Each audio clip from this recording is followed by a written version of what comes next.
francophone, président de la Cour suprême du Bénin. Les révisions constitutionnelles, de plus en plus polémiques dans certains pays africains, elles sont souvent source de tensions et de manifestations politiques avec des conséquences parfois catastrophiques.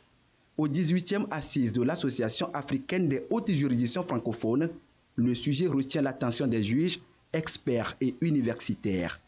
Quelle révision de la loi fondamentale pour les États africains engagés dans la voie de la démocratie et de l'État de droit? La préoccupation est pertinente.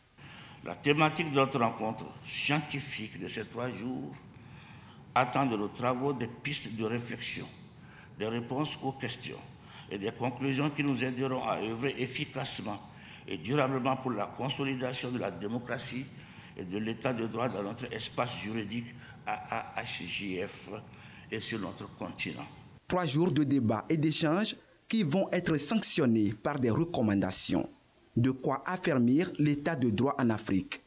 Au cours des échanges que j'espère fructueux, nous devrions pouvoir dégager les impacts positifs et négatifs des révisions constitutionnelles sur les fondamentaux de l'état de droit en Afrique.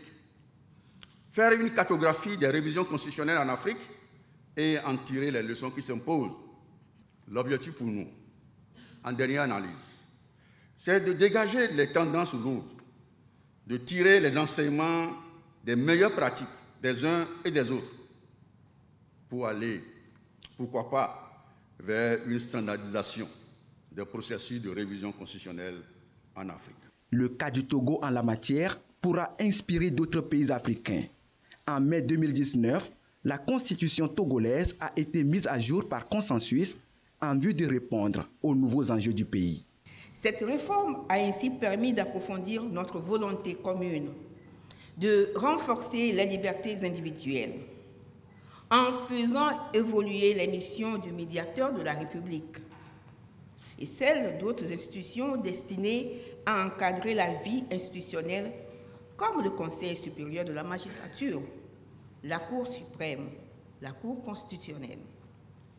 Plusieurs autres réformes relatives à l'amélioration du cadre électoral, aux manifestations pacifiques publiques, à la décentralisation et liberté locale, aux mesures d'apaisement, ont découlé des travaux et propositions consensuelles de la concertation nationale entre acteurs politiques. Et elles peuvent être considérées comme un prolongement de la réforme constitutionnelle menée auparavant. C'est le lieu de rendre un hommage mérité au chef de l'État, Son Excellence M. Faure Eswazina Gnassingbé, qui a toujours privilégié le dialogue constructif et la recherche de consensus pour apporter des évolutions nécessaires à un bon fonctionnement de nos institutions. Mesdames et messieurs, je vous prie de reconnaître ce fort leadership du chef de l'État togolais. Un applaudissement qui juge de l'attachement du Togo à la dynamique de l'intégration juridique et judiciaire des États africains. Les 18e assises statutaires du réseau devront aider à l'édification sur le continent d'un État de droit et de démocratie.